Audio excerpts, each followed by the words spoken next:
The fluorescent lights of the grocery store felt too bright, too harsh. Maria stood in line, her 6-month-old baby crying in her arms. She bounced him gently, trying to calm him down, but little Carlos wouldn't stop. She knew why.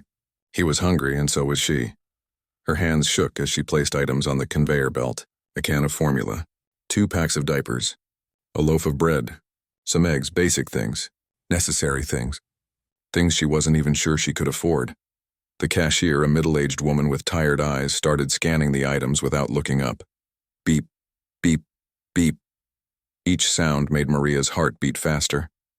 She'd counted her money 3 times before coming here. She knew exactly how much she had. $42.37, every single penny she owned in the world. That'll be $50.15, the cashier said flatly. Maria's stomach dropped. She'd miscalculated. Or maybe the prices had gone up.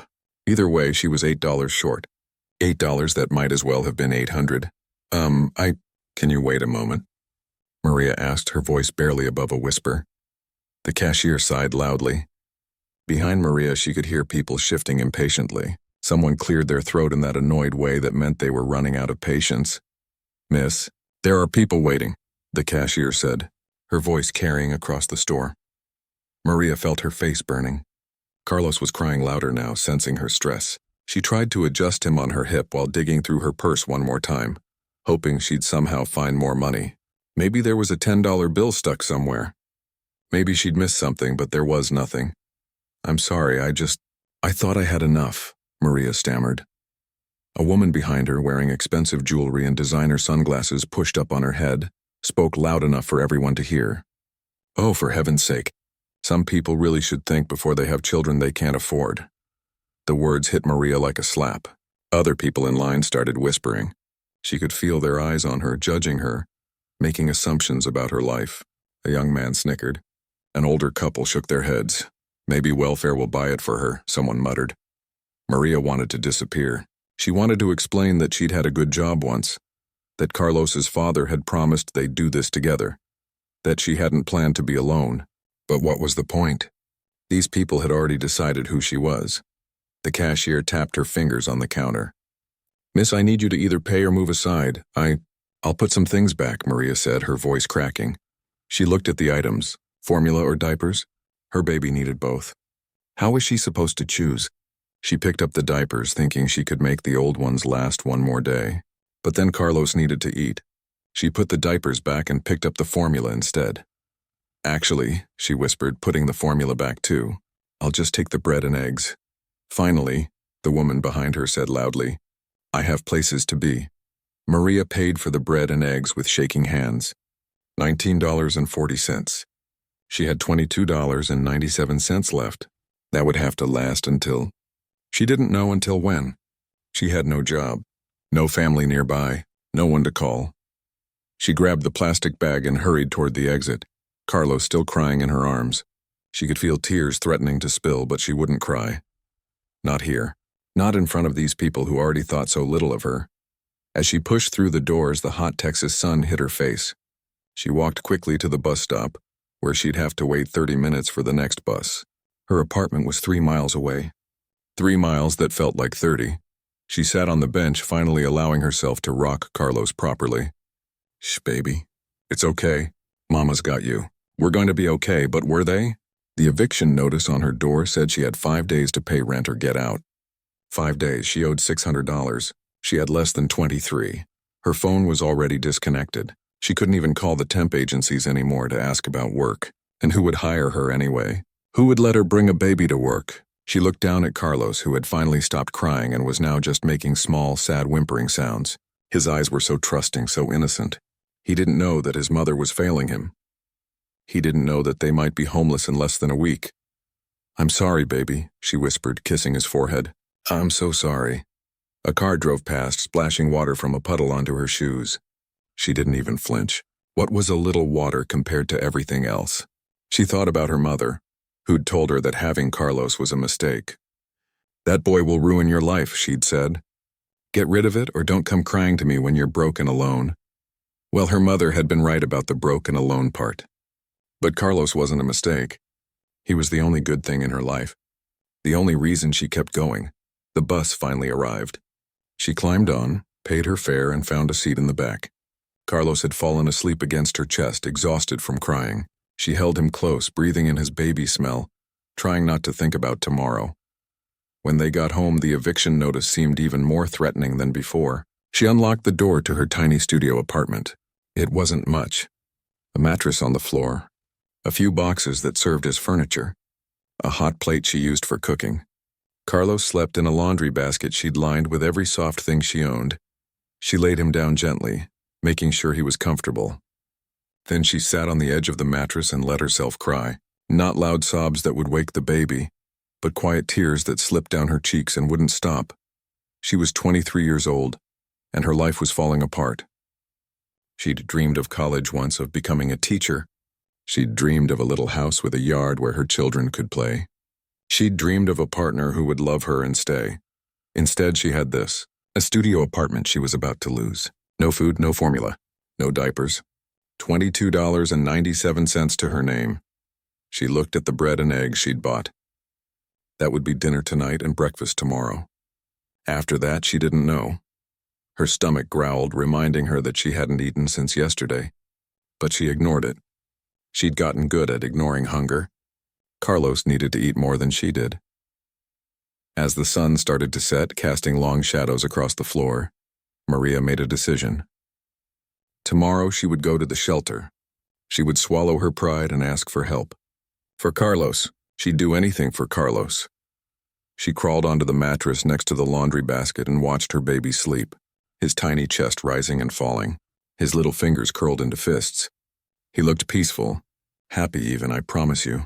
She whispered into the darkening room, I promise I'll find a way. We're going to be okay, baby. Somehow we're going to be okay. But as she lay there staring at the ceiling, she wondered if she was making a promise she couldn't keep, and that scared her more than anything. Maria woke up to Carlos crying. Again. She glanced at her watch. 3 a.m. He'd only been asleep for 2 hours. She knew what he needed. He was hungry, but she'd already stretched the formula as thin as she could.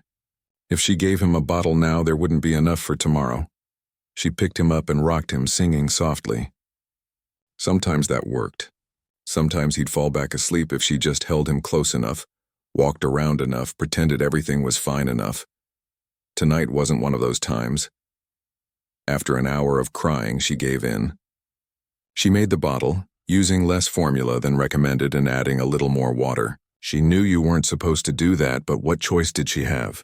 Carlos drank it eagerly, his little hands gripping the bottle like it was the most precious thing in the world. It was. After he fell back asleep, Maria couldn't.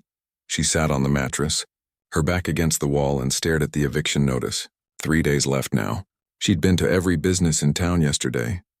The diner said they weren't hiring. The dollar store said they'd call her, which meant they wouldn't. The gas station manager had actually laughed when she asked if she could bring Carlos to work. Lady, this ain't a daycare, he'd said. She'd even gone to the church on Main Street, the one with the nice sign out front that said, all are welcome. She'd sat in the back during their community meeting, Carlos quiet for once in her arms. When she'd finally worked up the courage to ask if they knew of any job opportunities, the room had gone silent. One woman, wearing pearls and a perfect smile, had said, well, dear, have you thought about the choices that led you here? Sometimes God allows us to struggle so we can learn from our mistakes. Maria had left before the meeting ended. She couldn't sit there and be told that her baby was a mistake one more time. She'd heard it from her mother, from Carlos's father, from strangers at the grocery store. She didn't need to hear it from people who claimed to follow a God of love. Now, sitting in the darkness of her apartment, she felt more alone than ever. Her phone was dead, not just out of battery, but completely disconnected. She had no way to call anyone, even if she had someone to call. Her car had broken down 2 weeks ago, and the mechanic wanted $400 to fix it. It was still sitting in the parking lot of the auto shop, probably racking up storage fees she'd never be able to pay. She had no family. Well, she had family, but they wanted nothing to do with her. Her mother had made that clear. Her father hadn't spoken to her since she'd gotten pregnant. Her sister had unfriended her on social media and blocked her number. Carlos's father, Javier, had disappeared when she was 4 months pregnant. He'd said he loved her. He'd said they'd figure it out together. Then one day he just didn't come home. She'd found out later he'd moved 2 states away, started a new life. She'd tried to find him to ask for help, but he'd made it clear he wanted nothing to do with her or the baby. So here she was, 23, alone, and 3 days from being homeless. She looked around the studio apartment. It wasn't much, but it was shelter. It had running water and electricity, at least for now. Where would they go when she got evicted? The shelter, she guessed. But she'd heard stories about shelters, about how they were crowded and sometimes dangerous, about how they separated mothers from babies sometimes if they thought you couldn't care for your child. What if they took Carlos away? The thought made her chest tight. She couldn't breathe. She looked at her baby, sleeping peacefully in his laundry basket bed, and felt panic rising in her throat. They couldn't take him. They couldn't. He was all she had. The only thing that made any of this worth it. She got up and paced the small room, 5 steps one way, 5 steps back. Her mind raced with possibilities, each one worse than the last. She could try to sleep in her broken car, but it was summer in Texas and the heat would be dangerous for Carlos. She could try to find a women's shelter in another town, but how would she get there with no car and no money? She thought about calling her mother. Maybe if she begged, maybe if she promised to do whatever her mother wanted, she'd help. But she already knew how that conversation would go. Her mother would say no, would remind her that she'd been warned, would tell her she made her bed and now she had to lie in it. Her stomach cramped with hunger. She hadn't eaten today. Yesterday's bread and eggs were gone, and she'd given the rest to Carlos, mashed up and watered down. She had $12.40 left. $12. That wouldn't even buy enough formula for 3 days. She went to the tiny kitchen area and opened the cabinets, empty except for a box of salt and some expired cereal. She opened the mini fridge. Nothing but condiment packets she'd saved from restaurants and a half bottle of water. Her hands started shaking. Not the normal kind of shaking from stress, but the kind that comes from not eating enough. She'd been here before in the weeks after Carlos was born, when she was trying to stretch her savings and hadn't quite realized how expensive a baby would be. She drank the water and tried to tell herself it was enough. That she could wait until tomorrow to figure out food. That Carlos was fed and that was what mattered. But as she looked at her baby, sleeping in a laundry basket because she couldn't afford a crib, wearing hand-me-down clothes she'd found at a yard sale, depending on her for everything, she felt like a failure. What kind of mother couldn't even provide the basics? What kind of mother let her baby sleep in a basket? What kind of mother watered down formula because she couldn't afford to make it properly? The tears came again, and this time she couldn't stop them. She slid down the wall and sat on the floor, hugging her knees, crying as quietly as she could. She was so tired. Tired of struggling. Tired of being judged. Tired of trying so hard and still failing. She thought about her old life. Just a year ago, she'd been working at an insurance office. Nothing fancy, but it paid the bills. She'd had her own apartment, a decent one. She'd had friends, a boyfriend she thought loved her, plans for the future. Then she got pregnant and everything fell apart. Her boss had been understanding at first, but then the morning sickness started. She'd had to miss work a lot. Eventually, they'd let her go, saying it wasn't working out. Javier had started coming home later and later. Her friends had slowly stopped calling. And by the time Carlos was born, she had nothing. She'd tried so hard to bounce back. She'd applied for government assistance and gotten denied because she'd made too much money the previous year. Never mind that she had no income now. She'd applied for 100 jobs, but no one wanted to hire someone with a gap in their resume and a baby. She'd tried to find affordable childcare so she could work, but the waiting lists were months long and she didn't have months. The sun started to rise, casting gray light through the thin curtains. Another night without real sleep. Another day to face. 3 more days until eviction. Carlos stirred and opened his eyes. When he saw her, he smiled. That big gummy baby smile that made his whole face light up. Despite everything, despite the hunger and the fear and the exhaustion, Maria smiled back. "Good morning, sweet boy," she whispered. She picked him up and held him close. He cooed and grabbed at her hair. He didn't know they were about to be homeless. He didn't know his mother had failed him. All he knew was that she was here, holding him, loving him, and maybe that would be enough. It had to be enough, because it was all she had to give. She looked out the window at the town waking up. People heading to work. People with homes and jobs and futures. People who would never understand what it was like to be where she was. Tomorrow, she decided. Tomorrow she would go to the shelter and ask what her options were. Tonight she would hold her baby and pretend that everything would somehow work out. Because if she didn't pretend, if she let herself think about how bad things really were, she might not be able to keep going. And she had to keep going for Carlos, always for Carlos. Robert Hayes stood in aisle 7 of the grocery store, comparing prices on grain supplements for his horses. He didn't need to compare prices. His ranch did well enough that he could buy whatever he needed. But old habits die hard, and he'd grown up learning that wasting money was a sin even if you had it. That's when he heard the commotion at the front of the store. A baby crying, a woman's soft voice trying to soothe it, then other voices, louder, judgmental. He couldn't make out all the words, but he caught enough. Something about single mothers, something about welfare. The tone was clear enough even without hearing every word. Robert set down the grain supplement and walked toward the front, staying in the adjacent aisle where he could see but wouldn't be obvious. He wasn't sure why he felt drawn to look. Maybe just curiosity, maybe something else. He saw her then. A young woman, probably in her early 20s, holding a baby who couldn't have been more than 6 months old. She was thin, too thin, with dark circles under her eyes. Her clothes were clean but worn. The baby was crying, and she was bouncing him gently, trying to calm him while also trying to deal with whatever was happening at the register. The cashier was sighing impatiently. A well-dressed woman behind the young mother was making loud comments. Other people in line were staring, whispering. Robert had seen this before. Small towns could be cruel to people they decided didn't fit. He watched as the young woman's hand shook while going through her purse, watched as her face turned red with embarrassment, watched as she started putting items back, trying to decide what she could live without. Formula, diapers, bread, eggs, basic things, necessary things. She ended up with just the bread and eggs, paid and left quickly, the baby still crying, her head down to avoid the stares. Robert felt something twist in his chest, a feeling he hadn't felt in a long time. It wasn't pity exactly, it was recognition. He saw himself in that young woman. Not as he was now, a 52-year-old ranch owner with money and respect, but as he'd been once at 22, holding his pregnant wife's hand in a hospital while a doctor told them there were complications.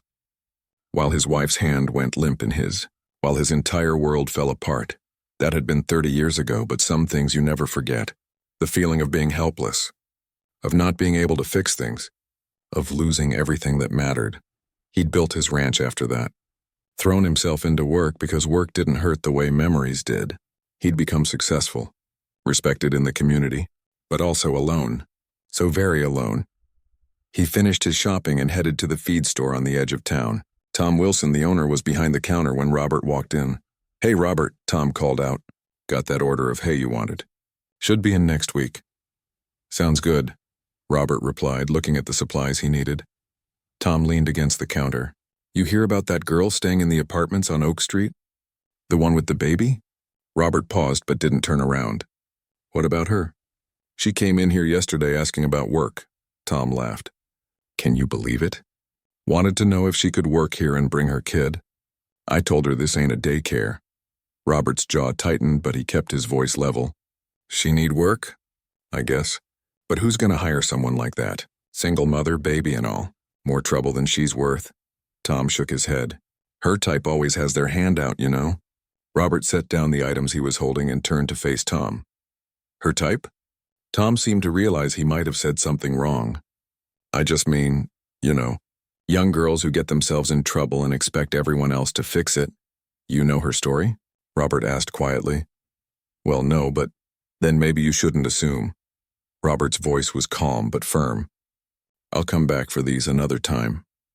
He walked out, leaving Tom looking confused behind the counter. Robert sat in his truck for a moment, hands on the steering wheel, staring at nothing. He thought about that young woman again, about the fear in her eyes, about how she'd tried so hard to maintain her dignity even while people tore her down. He thought about his wife, Linda, about how she'd been 7 months pregnant when she'd died, about how they'd planned to name their baby Rebecca if it was a girl, Michael if it was a boy, about how he'd never gotten to meet his child, never gotten to be a father. For 30 years he'd lived with that hole in his life. He'd filled it with work and land and horses, but none of that ever quite replaced what he'd lost. He'd thought about dating over the years, maybe remarrying, but it never felt right. No one was Linda. No one could be. But lately, the ranch had started to feel too quiet, too empty. He had more money than he'd ever need, a successful business, respect in the community. But what was it all for? He had no one to leave it to, no one to share it with, no one to care whether he came home at night or not. He started the truck and drove home, but he couldn't stop thinking about that young woman and her baby, about how she'd looked at her child with such love despite everything falling apart around her, about how she'd put her baby's needs above her own, putting back food so she could buy formula. That evening, sitting on his porch watching the sun set over his land, Robert made a decision. It was probably crazy. It was definitely impulsive. But it felt right in a way nothing had felt right in a very long time. The next morning, he made some calls. He talked to his lawyer, asking about employment law and what he could legally offer someone. He talked to his accountant about adjusting the ranch's budget. He talked to his foreman about possibly needing to hire someone for office work. "Boss, you sure about this?" his foreman, Charlie, asked. "We've managed fine without office help." "I'm sure," Robert said. "The bookkeeping's getting to be too much for me to handle alone. And the supply ordering, the scheduling, all of it. I need help." It wasn't entirely true. He'd managed fine for years. But it wasn't entirely a lie either. He could use help. And if that help came in the form of a young mother who needed a chance, well, maybe that worked out for everyone. He drove to the apartment complex on Oak Street. It wasn't hard to figure out which unit was hers. The eviction notice on the door was a dead giveaway. He stood there for a moment, second-guessing himself. What was he doing? He didn't know this woman. For all he knew, Tom was right and she was just looking for a handout. But then he remembered her face in the grocery store, the way she'd held her baby, the dignity she'd maintained even while being humiliated. That wasn't someone looking for a handout. That was someone drowning who just needed someone to throw her a rope. He knocked on the door. It took a minute, but eventually it opened. The young woman stood there, the baby on her hip. She looked even more tired than she had in the store. More scared. She looked at him with suspicion, and he didn't blame her. Strange men knocking on single mothers' doors was probably not a good sign in her experience. "Can I help you?" she asked, her voice guarded. Robert took off his hat, an old habit his mother had taught him. "Ma'am, my name is Robert Hayes. I own the Thornton Ranch just outside town. I was wondering if you might have a few minutes to talk about a job opportunity." She stared at him like he'd just spoken a foreign language. "A job?" "Yes, ma'am. I need someone to help with bookkeeping, supply ordering, scheduling. Office work, mostly. Could be done from home or from a place on the ranch if you preferred. Flexible hours given your situation." Her eyes narrowed. "What do you want?" He appreciated her directness. She wasn't naive. "Good. I want help with my ranch, and I'm willing to pay fair wages for it." "That's all? Why me?" "Because you need work and I need help." "Seems like a fair trade." She studied him for a long moment. The baby grabbed at her hair and she absently moved his hand away, never taking her eyes off Robert. He could see her trying to figure out if this was real or if there was some catch. Finally, she said, "I don't need charity." "Good," Robert replied. "I'm not offering charity. I'm offering a job. You work, I pay you. Simple as that." But he could see she still wasn't convinced, and honestly, he couldn't blame her. In her position, he'd be suspicious too. "Tell you what," he said. "Why don't you think about it? Here's my card. You can call me if you're interested or not. Your choice." He held out his business card. She took it slowly, still watching him carefully. "Thank you," she said quietly. "I'll think about it." Robert nodded and turned to leave. Then he stopped and turned back. "Ma'am, I lost my wife and baby 30 years ago. Never got to be a father. Never got to see my child grow up. When I see you with your boy, I see what I missed. I'm not trying to replace what I lost. But if I can help someone else have what I didn't, well, that seems like a good thing to do. That's all this is. One person helping another." He saw something shift in her eyes. Not quite trust, but maybe the beginning of it. Or at least the willingness to consider that maybe, just maybe, there were still some good people in the world. "I'll call you," she said. And Robert believed she would. Maria sat on her mattress, holding the business card Robert Hayes had given her. She'd been staring at it for the past hour, turning it over and over in her hands. It was a simple card. Professional. It had his name, the ranch name, and a phone number. Nothing fancy, but it felt like it weighed 1,000 pounds. Carlos was asleep in his laundry basket, finally peaceful after a rough morning. They had 1 day left before eviction. 1 day. And here was this stranger offering her a job that sounded too good to be true, which meant it probably was. Maria had learned not to trust easy solutions. Life had taught her that the hard way. When something seemed too good to be true, there was usually a catch. Men didn't just show up offering jobs and housing to single mothers out of the goodness of their hearts. Did they? She thought about what he'd said about losing his wife and baby. There had been real pain in his eyes when he'd talked about it. That hadn't seemed fake. But then again, people could lie. People could pretend to be good when they wanted something. What did he want? That was the question that kept her up. Because everyone wanted something. Her mother had wanted her to be perfect, and when Maria got pregnant, she'd been thrown away. Javier had wanted fun and freedom, and when real responsibility showed up, he'd run. The people at the grocery store wanted to feel superior, and judging her made them feel better about their own lives. So what did Robert Hayes want? She looked at her phone, still disconnected, sitting uselessly on the floor. Even if she wanted to call him, she couldn't. She'd have to go to a payphone or ask to use someone's phone, which meant explaining her situation to more people who would judge her. But she also had 1 day left. 1 day before she and Carlos were on the street. Maybe she couldn't afford to be picky. Maybe she had to take a chance. She'd been thinking about the shelter all day. She'd even walked past it earlier, holding Carlos, trying to build up the courage to go in. But she couldn't do it. The building looked old and worn. Through the windows she could see it was crowded, and she'd heard stories about things getting stolen, about violence, about children being taken away from parents who couldn't prove they could provide. What if they took Carlos? The thought made her feel sick. No, she couldn't risk the shelter. She had to find another way. The next morning, Maria made a decision. She wrapped Carlos in his blanket, put on her cleanest clothes, and walked to the gas station on the corner. She used her last few dollars to buy a cheap calling card. Her hands shook as she dialed the number on Robert's card. It rang twice before he picked up. Hayes? Hi. We met yesterday. At the Oak Street Apartments? Her voice sounded small and scared, even to her own ears. Yes, ma'am. I remember. Have you thought about my offer? I have. She paused, gathering courage. I need to ask some questions first. That's fair, go ahead. What exactly would I be doing? She heard him shift, and when he spoke, his voice was patient. Bookkeeping mainly, keeping track of expenses, income, payroll for the ranch hands.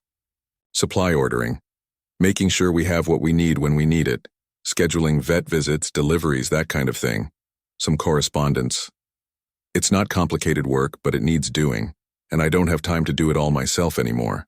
And you said something about housing? Yes, ma'am. There's a cottage on the property. Small, but it's got a bedroom, bathroom, kitchen, living area. It's been sitting empty for a few years. You'd be welcome to stay there rent-free while you work for me. Utilities included. Maria's heart started beating faster. It sounded perfect, too perfect. Why would you do that? There was a long pause. Then Robert said, Can I be honest with you? Please. My ranch is successful. I've got more money than I need and no one to leave it to. My wife and I, we wanted a family. We wanted kids and grandkids and a house full of noise and life. But that didn't happen. And now I've got this big empty house and this land and nobody to share it with. I'm not looking to replace what I lost. But if I can help someone who needs it, if I can do some good with what I have, that seems better than just sitting alone in my big house counting my money. There was something in his voice that made Maria believe him. Something raw and honest that you couldn't fake. I have to bring my baby to work, she said. I don't have child care, I figured. The cottage would give you space to work while taking care of him. And if you need help, my foreman Charlie's wife watches their grandkids sometimes. She might be willing to help out when you need it. For pay, of course. How much does the job pay? He named a figure that made Maria's knees weak. It was more than she'd made at her last job, more than she'd dreamed of making any time soon. That's too much, she heard herself say. Robert chuckled. Ma'am, that's what the job's worth. You'd be saving me time and hassle. You'd be earning every penny. Maria closed her eyes. This was it. The moment. She could say yes, and maybe this was her chance to get back on her feet. Or she could say yes and walk into something dangerous. There was no way to know which. But she looked down at Carlos, awake now and looking up at her with those trusting eyes. And she knew she didn't have a choice. Not really. When can I start? She asked. How soon can you get here? I don't have a car. It broke down and I can't afford to fix it. Where are you now? Gas station on Main and 3rd. Stay there, I'll come get you. We can go look at the cottage, talk details. If you decide it's not right, I'll bring you back. No pressure. Maria agreed and hung up. She waited outside the gas station, Carlos in her arms, her few belongings in a garbage bag at her feet. Everything she owned in the world fit in one garbage bag. The thought should have been depressing, but instead, she felt a tiny flicker of something she hadn't felt in months: hope. 20 minutes later, a truck pulled up. Robert Hayes got out, still wearing that cowboy hat, still looking like someone from an old Western movie. He took off his hat when he saw her. Ready? He asked. Maria nodded, not trusting her voice. He helped her into the truck, taking the garbage bag and setting it carefully in the back. He even held Carlos for a moment while she climbed in, and Maria noticed how naturally he held the baby, how Carlos didn't cry, just looked at him with curious eyes. They drove out of town, past the buildings and houses, into open land, rolling hills, fences, horses grazing in fields. It was beautiful in a way Maria had forgotten existed. She'd been so focused on surviving that she'd stopped seeing beauty. The ranch was bigger than she'd expected. A large house stood at the end of a long driveway. Barns and outbuildings spread across the property. And off to the side, she saw it. A small cottage with a porch and flower boxes in the windows. Robert parked in front of it. This is it. Want to look inside? The cottage was perfect. Small, yes, but clean. The furniture was old but comfortable. The bedroom had a real bed. The kitchen had a real stove and refrigerator. The bathroom had a bathtub. Things Maria had started to think of as luxuries were just here, available, real. The baby could sleep in the bedroom with you, Robert said. Or we could set up the second bedroom as a nursery. I've got some old furniture in storage. Crib, changing table, stuff my wife and I had bought before. He didn't finish the sentence, but Maria understood. There's a desk in the living room for work. Computer, internet, printer, everything you'd need. You can work whatever hours suit you, as long as the work gets done. If the baby's crying or needs you, you take care of him. The work can wait. Maria walked through the rooms, Carlos on her hip, trying not to cry. It was more than she'd dared to hope for. It was a chance.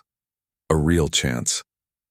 Why are you doing this? She asked again, needing to hear it one more time, needing to believe it was real. Robert stood in the doorway, hat in his hands, and looked at her with those sad, kind eyes. Because 30 years ago someone should have done this for me and my wife. Because life is hard and unfair. And if we don't help each other, what's the point? Because that baby deserves a chance, and so do you. He paused, then added, and because I'm tired of this ranch being so quiet. Tired of eating dinner alone. Tired of having no one to talk to except horses and ranch hands. Maybe you'd be doing me as much good as I'd be doing you. Maria felt tears sliding down her cheeks. She didn't try to stop them. When can we move in? Today, if you want. I'll help you get your things from your apartment. I don't have much. Just what's in that garbage bag. Robert nodded, like this didn't surprise him. Then you're already moved in. Welcome home, Maria. Home. When was the last time anywhere had felt like home? Thank you, she whispered. You have no idea what this means. I think I do, Robert said softly. I think I do. That afternoon, Maria put Carlos down for a nap in the cottage that was now theirs. She had a bed, a real bed with clean sheets. She had a roof that wouldn't be taken away tomorrow. She had a job. She had a chance. She sat on the porch of her new home and watched the sun start to set over the ranch land. For the first time in longer than she could remember, she let herself believe that maybe, just maybe, things were going to be okay. The first week at the ranch felt like a dream Maria was afraid to wake up from. She kept expecting something to go wrong. For Robert to change his mind. For there to be some catch she hadn't seen coming. But nothing bad happened. Instead, life just got one better. She threw herself into the work. Every morning, she'd wake up in a real bed, feed Carlos, and then sit at the desk while he played on a blanket nearby. The bookkeeping wasn't hard, just detailed. She'd always been good with numbers, and it felt amazing to use her brain again for something other than figuring out how to stretch $3 for 2 days. Robert left her notes about what needed to be done. He never came to the cottage without calling first. Never just showed up. He gave her space, respected her boundaries. They'd exchange paperwork on the porch. He'd ask if she needed anything. She'd say no, thank you. He'd nod and leave. It was professional, distant, safe, but also lonely. Maria found herself watching through the window sometimes as Robert worked with the horses or talked with his ranch hands. He seemed kind with them, fair. They respected him, she could tell. He'd laugh at something Charlie said, and she'd see glimpses of who he might have been before life had taken so much from him. She understood that. Life had taken a lot from her, too. One evening, about 2 weeks in, Maria was working late. Carlos had been fussy all day, and she'd fallen behind on the supply orders. She was trying to finish up when she heard the sound of something being set on her porch. She opened the door to find a box. Inside were baby supplies. Diapers, formula, baby food, toys, clothes, and the next size up. Everything Carlos would need. There was no note. She found Robert in the barn brushing down one of his horses. "Mr. Hayes," she called from the doorway. He looked up. "Everything okay? Did you leave those things on my porch?" He went back to brushing the horse. "Figured the baby needed them." "That's not part of my pay." "Didn't say it was. I can't accept charity." Robert stopped brushing and turned to face her. "It's not charity. I've got accounts with all the stores in town. They deliver here anyway. Adding some baby supplies to the order doesn't cost me anything extra. Consider it part of living on the property." They both knew that wasn't true, but Maria also knew pride wouldn't feed her baby. She nodded slowly. "Thank you." "You're welcome." She started to leave, then turned back. "Why won't you look at me?" That got his attention. He met her eyes, confused. "What?" "You barely look at me. When we talk, you look away, like you're uncomfortable." Robert sighed and set down the brush. "I'm not uncomfortable. I'm being respectful. You're a young woman living alone on my property. I don't want you to feel threatened or uncomfortable. I don't want anyone in town getting the wrong idea and making things harder for you than they already are." Maria hadn't thought about it that way. In her experience, men who avoided eye contact were hiding something, but maybe Robert was just trying to protect her reputation. In a small town, that actually mattered. "I appreciate that," she said, "but you don't have to act like I'm invisible." A small smile crossed his face. Fair enough. After that, things shifted slightly.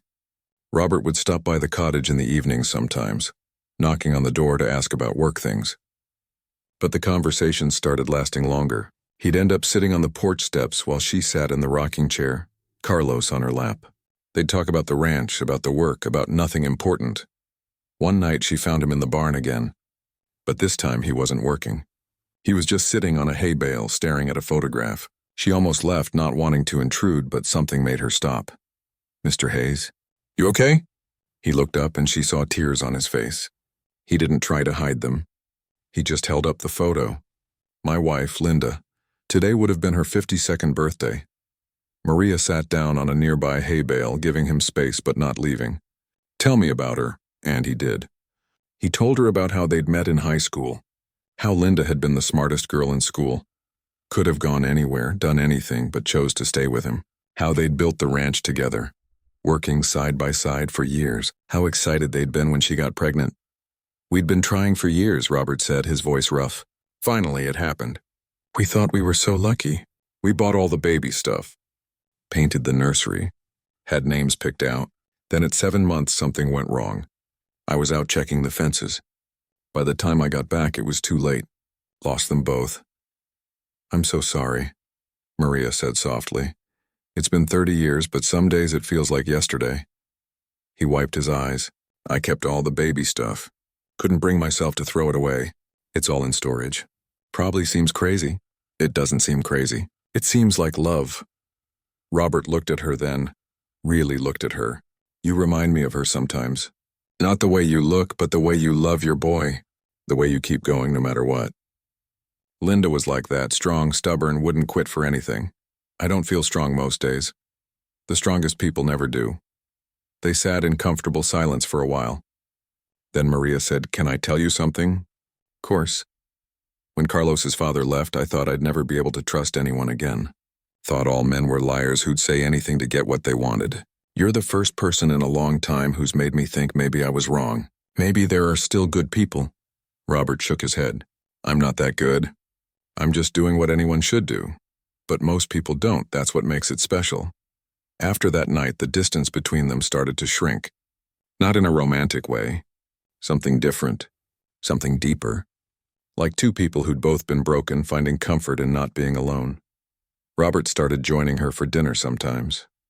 Nothing fancy. She'd make something simple on her little stove, and he'd bring vegetables from his garden. They'd eat on the porch while Carlos played, and they'd talk. Really talk. About their lives, their losses, their hopes.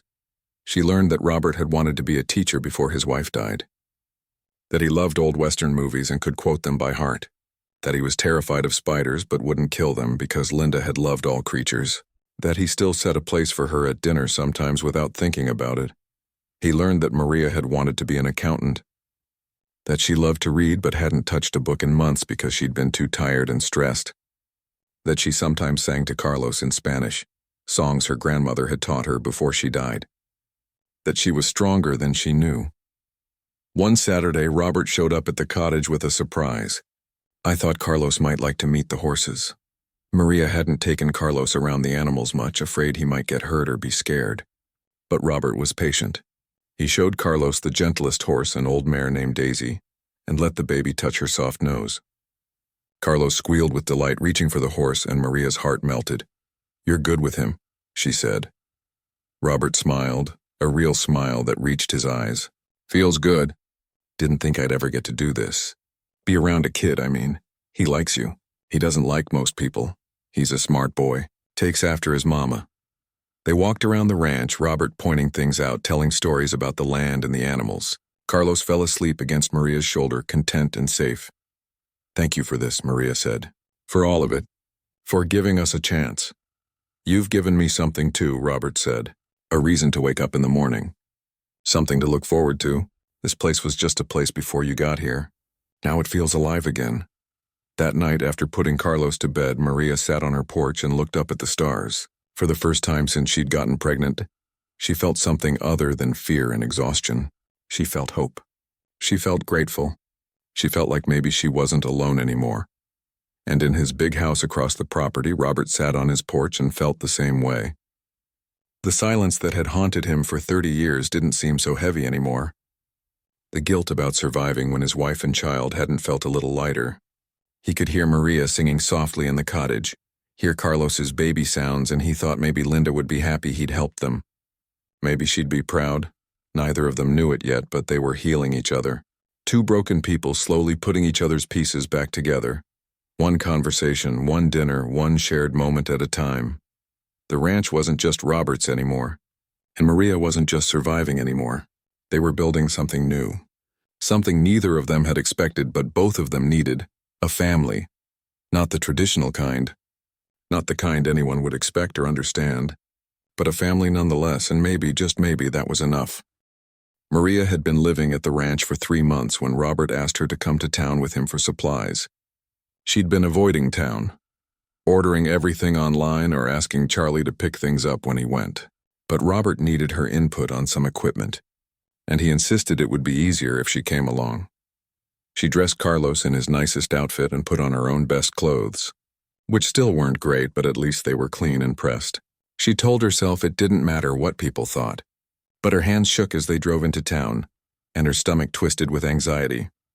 They went to the hardware store first. Robert needed some fence repair supplies, and he wanted Maria's opinion on organizing the storage system in the barn. As they walked through the aisles, she felt eyes on them. People staring, whispering, "That's her," someone muttered. "The girl living at Robert's place." "Must be nice," another voice said, dripping with judgment. "Find yourself a rich old man." Maria's face burned. She wanted to leave, to run back to the safety of the cottage where no one could judge her. But Robert seemed oblivious, or maybe he was just ignoring it. He kept asking her questions about the supplies, treating her like a business partner, showing respect. At the counter, Tom Wilson was working. The same Tom who'd refused to hire her months ago. He looked at them with raised eyebrows. Well, Robert, and your assistant." "Maria's my bookkeeper," Robert said evenly. "She's excellent at her job," Tom smirked. "I bet she is." The insinuation was clear. Maria felt her chest tighten. Before she could say anything, Robert leaned forward, his voice low but firm. "Tom, I'm going to say this once. Maria works for me. She's a professional doing professional work. If you've got something to say it clearly. Otherwise, ring up my order and keep your thoughts to yourself." Tom's smirk faded. He rang up the order in silence. As they left, Maria heard the whispers increase. People weren't even trying to hide it anymore. Next was the feed store. More stares. More whispers. The woman at the register gave Maria a cold look that clearly said, "I know what you are." At the grocery store, it got worse. Maria was pushing the cart while Robert grabbed items. Carlos was in the child seat playing with his toes, happy and oblivious. They turned down an aisle, and there they were. The same group of women who'd been there the day. Maria had to put back the formula and diapers. The well-dressed woman with the jewelry saw them and actually laughed out loud. "Oh my," she said to her friends, making no effort to lower her voice. "Looks like someone found a sugar daddy." "That was fast," her friends giggled. One of them, a woman wearing too much makeup, added, "I heard she's living at his place. In a cottage. How convenient. Makes you wonder what kind of work she's really doing out there," the first woman said. Maria froze.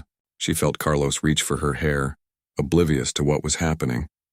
She wanted to defend herself, to explain, to tell them that Robert had saved her life, that he was the kindest person she'd ever met, that nothing inappropriate had happened. But what was the point? They'd already decided who she was. Robert, who'd been a few feet away, walked back and heard the last comment. He stopped, turned, and looked directly at the women. "Ladies," he said, his voice calm but carrying across the aisle, "I want to make something very clear. Maria works for me. She's talented, hardworking, and professional. She manages my books better than I ever could. She's turned my disorganized mess of a filing system into something functional. And yes, she lives on my property in a cottage because that's part of her compensation package." The women looked uncomfortable, but the jewelry woman wasn't done. "Robert, we're just concerned. About your reputation. About the appearance of things." "The appearance of things," Robert repeated slowly. "You mean the appearance of me helping someone who needed help? The appearance of giving a chance to a young mother who everyone else turned away? Yeah, I can see how that might look bad." His tone made it clear he thought the opposite. The makeup woman tried a different approach. "We're just saying people talk. You're a respected man in this community. You need to think about—" "I am thinking," Robert cut her off. "I'm thinking about how all of you saw Maria and her baby struggling months ago and did nothing. I'm thinking about how easy it is to judge someone when you've never been desperate. I'm thinking about how my wife would be ashamed of all of you right now." The mention of his late wife made them flinch. Everyone in town knew Linda Hayes. Everyone had respected her. And Robert was right. Linda would have been the first to help Maria. "Now," Robert continued, "Maria and I have shopping to do. If you ladies will excuse us?" He gently took the cart from Maria, who'd been standing frozen, and pushed it past them. Maria followed, her head up, trying to maintain dignity even though she wanted to cry. They finished shopping in tense silence. At the register, the cashier was new, young. She smiled at Carlos, making funny faces that made him laugh. It was such a small kindness after all the cruelty, and it almost made Maria break down right there. In the truck driving back to the ranch, Robert finally spoke. "I'm sorry you had to deal with that. It's not your fault, isn't it? I asked you to come to town." "They were going to think what they wanted to think anyway," Maria said quietly. "At least now I know." "Know what?" that they'll never see me as anything other than what they want to believe I am. It doesn't matter that I'm working hard, that I'm taking care of my son, that nothing inappropriate is happening. They've decided I'm some kind of... She couldn't finish. The tears she'd been holding back started to fall. Robert pulled the truck over to the side of the road. He turned to face her. "Maria, look at me." She did, wiping at her eyes. "Those people don't matter. Their opinions don't matter. You know who you are. I know who you are. That's what matters. You're a good mother, a hard worker, a good person. Don't let small-minded people make you doubt that. But your reputation, my reputation?" Robert actually laughed. "I'm a 52-year-old widower who eats dinner alone every night. I haven't cared about my reputation in 30 years. I care about doing the right thing. I care about helping someone who deserved help. And I care about having someone to talk to who doesn't treat me like a pitiful old man." Maria managed a small smile through her tears. "You're not old." "Tell that to my knees," he joked. They sat there for a moment, the truck idling on the side of the road, Carlos babbling happily in the back seat. "What you said back there," Maria said, "about your wife being ashamed of them. Did you mean that?" Robert nodded. Linda never had patience for people who kicked others when they were down. She always said the measure of a person wasn't how they treated their equals, but how they treated people who couldn't do anything for them. By that measure, most of the people in that store are pretty small. I wish I could have met her. She would have liked you, would have helped you before I even thought to. They drove back to the ranch and Maria tried to let go of the hurt and embarrassment, but it stayed with her. That night, after putting Carlos to bed, she sat on her porch and wondered if she'd made a mistake coming here. If she was making Robert's life harder. If maybe she should move on before she damaged his standing in the community. She was still sitting there when Robert came walking over from the main house. "Can't sleep?" he asked, just thinking. He sat on the porch steps. "Want to share? I don't want to cause you problems." "You're not. People are talking. People always talk. Doesn't mean I have to listen." Maria was quiet for a moment, then asked, "Why don't you care what they think?" Robert was quiet for so long she thought he wasn't going to answer. Then he said, "After Linda died, everyone had opinions. I should sell the ranch. I should move. I should date again. I should do this, should do that. Everyone knew what was best for me. Everyone except me. I stopped listening to them after a year or so. Started living for myself. And you know what? I was miserable. But it was my misery, and that felt better than living someone else's version of my life." He turned to look at her. "I'm happy now. For the first time in years, I'm happy. You and Carlos, you brought life back to this place. Brought purpose back to my life. Some people gossip about that, let them. They're missing the point. What's the point? That sometimes the family you choose is more real than the family you're born into. That sometimes helping someone is the best thing you can do with your life. That maybe second chances are real." Maria felt tears starting again, but these were different. These were grateful tears. Relief tears. "Thank you," she whispered. "For what?" "For defending me. For not caring what they think. For seeing me as a person instead of a problem." Robert smiled. "That's easy. You're one of the best people I know." They sat together in comfortable silence, watching the stars come out, and Maria realized that Robert was right. The people in town didn't matter. Their judgments didn't define her. She knew who she was. She knew what she was building here. And that was enough. Let them talk. She had work to do. She had a baby to raise. She had a life to build. And she had someone in her corner who believed in her. That was more than most people had. And it was everything she needed. 6 months had passed since Maria moved to the ranch. As she sat at her desk reviewing the quarterly reports, she barely recognized the woman she'd been. That desperate, scared girl who'd counted pennies in the grocery store felt like a different person. A different lifetime. The books were balanced perfectly. More than balanced, actually. She'd found inefficiencies in the ranch's spending, renegotiated contracts with suppliers, and saved Robert thousands of dollars. She'd implemented a new system for tracking inventory that had cut waste in half. She'd even started taking online business courses in the evenings, hungry to learn more, to be better. "Mama!" Carlos's voice pulled her from the spreadsheet. He was standing holding onto the coffee table, bouncing on his chubby legs. At 10 months old, he was almost walking, almost talking. growing so fast. What is it, baby? He pointed toward the window. Papa! Maria's heart did that thing it did every time Carlos called Robert Papa. It had started a month ago. Robert had been teaching Carlos to pet the barn cats, and Carlos had just said it. Papa. Robert had frozen, looking at Maria with tears in his eyes, silently asking if it was okay. She'd nodded.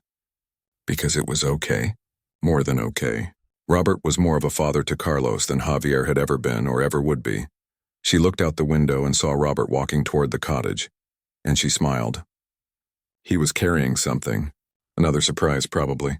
He was always bringing little things for Carlos. A toy truck, a board book, a stuffed horse.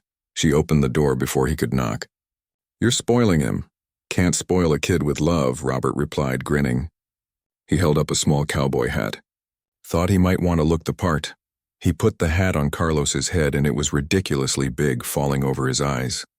They all laughed, and Robert adjusted it, tipping it back at just the right angle. Carlos beamed, reaching for Robert, who picked him up without hesitation. How's the work going? Robert asked. Done. Actually, I wanted to talk to you about something. Uh-oh. That sounds serious. Maria pulled out a folder. I've been reviewing the finances. We could expand. Add more cattle. Maybe some sheep. The land can support it, and I ran the numbers. We'd see returns within 2 years. Robert looked at the projections she'd prepared, his eyebrows rising. Maria, this is incredible. When did you learn all this? Online courses. Business management. Agricultural economics. I've been studying at night. He shook his head in amazement. You're too smart to be stuck doing my bookkeeping. I like doing your bookkeeping. But I want to do more. If you'll let me. Let you? Maria, if you can do half of what these projections show, you'd be doing me a huge favor. He paused. But this is a lot of work. You'd need help with Carlos. Charlie's wife said she'd watch him 2 days a week. And I thought, maybe we could hire someone part-time to help with the office work. Someone else who needs a chance. Robert studied her for a long moment. You're serious about this? I am. You gave me a chance. Maybe we can give someone else one too. A slow smile spread across Robert's face. You know what? Let's do it. But on one condition. What? You become a partner. Not an employee. A partner. You bring this much value, you deserve equity. Maria's mouth fell open. Robert, I can't. You can. And you will. I'll have my lawyer draw up papers. You'll own a percentage of the ranch. Fair and legal. That's too much. It's what's right. He shifted Carlos to his other hip. Maria, you've brought this place back to life. You've made it profitable in ways I never managed. You've given me a reason to care again. That's worth more than money. But since we're running a business, let's run it like partners. Maria felt tears threatening. Again. She seemed to cry a lot these days, but they were happy tears now instead of desperate ones. Thank you, she whispered. Thank you, Robert replied, for everything. That Sunday they went to church. Maria had been avoiding it since that first time months ago, but Robert had gently suggested they give it another try. Not everyone there is like those women, he'd said. Some people are actually decent. They walked in together, Robert carrying Carlos, Maria walking beside him. The same women were there, the ones who'd gossiped in the grocery store. They stared but didn't approach. Maria held her head high. They sat in a pew near the back. The service was nice enough. The pastor talked about forgiveness and second chances, about not judging. Maria wondered if he'd planned the sermon specifically for the congregation, or if it was just coincidence. After the service, as they were leaving, an older woman approached. Mrs. Chen, who ran the library. Maria recognized her, but they'd never spoken. Excuse me, Mrs. Chen said. I wanted to apologize. Maria was surprised. For what? I was there that day, at the grocery store, when you couldn't pay for everything. I saw what happened and I did nothing. I should have helped. Should have said something. I'm sorry, Maria didn't know what to say. Of all the people she'd expected to apologize, Mrs. Chen hadn't been one of them. I've watched you these past months, Mrs. Chen continued. How hard you work. How you take care of your baby. How you've helped Robert. I was wrong about you. A lot of us were. And I wanted you to know that. Thank you, Maria managed. That means a lot, Mrs. Chen smiled. We have story time at the library on Wednesdays. For little ones. Carlos would be welcome. And you too, if you'd like. It was such a small thing. an invitation to story time, but it felt huge. It felt like acceptance, like maybe not everyone in town had decided she was terrible. We'd love that, Maria said. Over the next few weeks, more people started being friendly. Not everyone. Some people still whispered and judged. But the grocery store cashier smiled now. The hardware store owner asked about Carlos. The woman at the post office remembered her name. Maria started taking Carlos to story time at the library. She met other mothers there. They weren't all friendly at first, but gradually they warmed up. They invited her to a playgroup, then to a birthday party. Small steps toward community. One evening, she was cooking dinner when Robert showed up with Charlie and his wife, Betty. "We brought dessert," Betty announced, holding up a pie. "Thought we'd all eat together." They set up a picnic on the lawn between the cottage and the main house. Charlie told stories about the ranch's early days. Betty talked about their grandchildren. Carlos toddled around on unsteady legs, Robert always nearby to catch him when he fell. This, Maria thought, this is what family feels like. Not perfect, not like TV shows or movies, but real people who showed up. People who cared. People who saw her as a person, not a problem or a scandal or a statistic. Later, after Charlie and Betty left, Robert helped Maria clean up. Carlos had fallen asleep on a blanket, worn out from playing. "You've changed," Robert said as they packed up the leftovers. "How so?" "You smile more. You stand taller. You're not afraid anymore." Maria thought about it. He was right. She wasn't afraid. Not like before. She had a job she was good at. A home, food security, people who cared. She had options now. If she wanted to leave, she could. If she wanted to stay, she could. That choice, that freedom made all the difference. "You changed me," she said. "You gave me the chance to become this person." Robert shook his head. "No, this person was always there. You just needed the space to let her out." That night, Maria stood in front of the mirror in her bathroom, really looked at herself. The dark circles were gone. She'd gained weight, healthy weight. Her hair was shiny again. Her eyes had light in them. She thought about the woman who'd stood in the grocery store 6 months ago, crying because she couldn't afford diapers. That woman had been broken, desperate, at the end of her rope. This woman was different, stronger, capable, worthy. She picked up Carlos from his crib, now a real crib that Robert had brought down from storage. Her baby, healthy and happy, growing up on a ranch with space to run and people who loved him. "We made it, baby," she whispered. "We're going to be okay. Better than okay." And looking around at the cottage that had become a home, at the ranch that had become their place, at the man who'd become family, she knew it was true. They hadn't just survived. They'd transformed. And the best part? They were still becoming, still growing, still building something beautiful from the broken pieces they'd started with. The town's judgment didn't matter anymore. The past didn't define them. They were writing a new story now, and it was a good one. Carlos's second birthday arrived on a perfect spring morning. Maria woke up early, her heart full of emotions she could barely name. 2 years ago, she'd been terrified, alone, giving birth to a baby she wasn't sure she could take care of. Now she was planning a birthday party on a ranch she partly owned, for a son who was healthy and happy and loved. How had life changed so much? She walked into Carlos's room where he was just waking up. He saw her and gave her that big, beautiful smile that made everything worth it. "Mama, birthday!" "That's right, baby. It's your birthday. You're 2 years old." He held up 3 fingers, which made her laugh. They'd work on counting later. She got him dressed in his favorite outfit, the one with horses on it that Robert had bought him. When they walked out onto the porch, she found decorations already up. Balloons tied to the railings, streamers hanging from the trees. A banner that said "Happy Birthday, Carlos," stretched between 2 posts. Robert was standing there with a sheepish grin. "Hope this is okay. I might have gotten carried away." "It's perfect," Maria said, her voice thick with emotion. The party was small but perfect. Charlie and Betty came with their grandkids, who immediately dragged Carlos off to play. Mrs. Chen from the library arrived with a stack of board books wrapped in colorful paper. A few of the mothers from playgroup showed up with their children. Even the young cashier from the grocery store stopped by with a stuffed animal. It wasn't a big crowd, but it was genuine.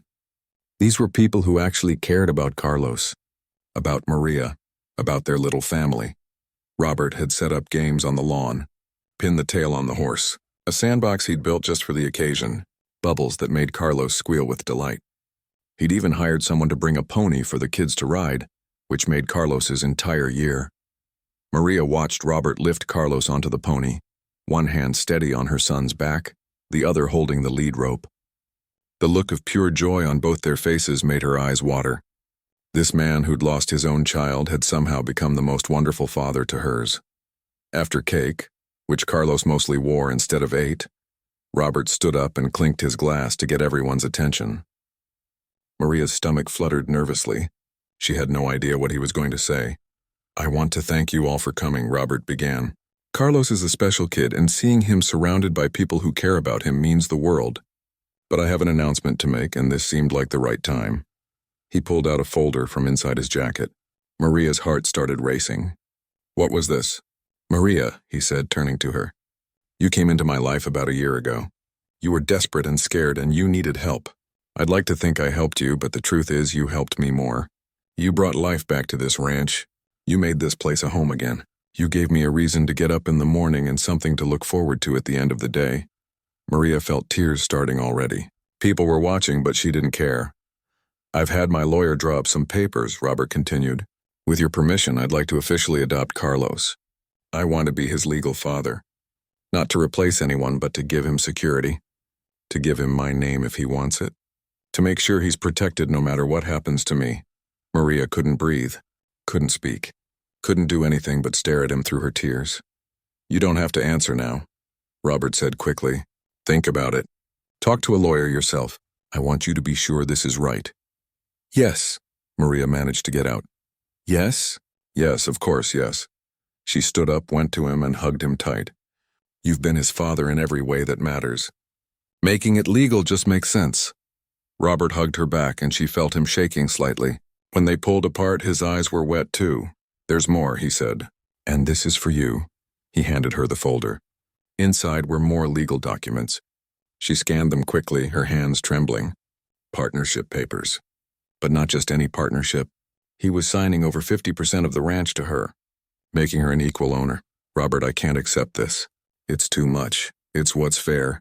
You've worked as hard as I have this past year. You've increased profits by 30%.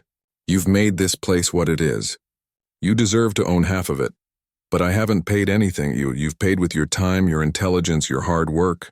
That's worth more than money," he smiled. "Besides, I've got no one else to leave it to. Might as well make sure it goes to someone I trust while I'm still around to enjoy it." Maria looked at the papers, then at Robert, then at Carlos covered in cake and surrounded by friends. She thought about the woman she'd been a year ago. Broken, hopeless, convinced life would never get better. "I need to tell you something too," she said. "I've been saving money. Every paycheck I've been putting aside as much as I can. I was going to surprise you, but now seems like the right time." She went into the cottage and came back with her own folder. Bank statements showing she'd saved nearly $15,000 over the past year. "I want to buy in properly," she said. "I want to invest in the ranch. Not just as a partner on paper, but as a real co-owner who's contributed financially. This is everything I have, and I want to put it into our business." Robert looked stunned. "Maria, you should keep that for yourself. For emergencies. For Carlos's future. The ranch is Carlos's future. This is me investing in our family. Our family." The words hung in the air. That's what they were now. Not related by blood, but family nonetheless. Robert took her hands. "Then we're partners. Equal partners. In business and in life." "Partners," Maria agreed. Charlie started clapping, and soon everyone joined in. Carlos, not sure what was happening but excited by the energy, started clapping too and shouting, "Yay!" Later that evening, after everyone had left and Carlos was finally asleep, despite all the sugar and excitement, Maria and Robert sat on the porch of the main house. The sun was setting, painting the sky in brilliant oranges and pinks. "Did we really just do all that?"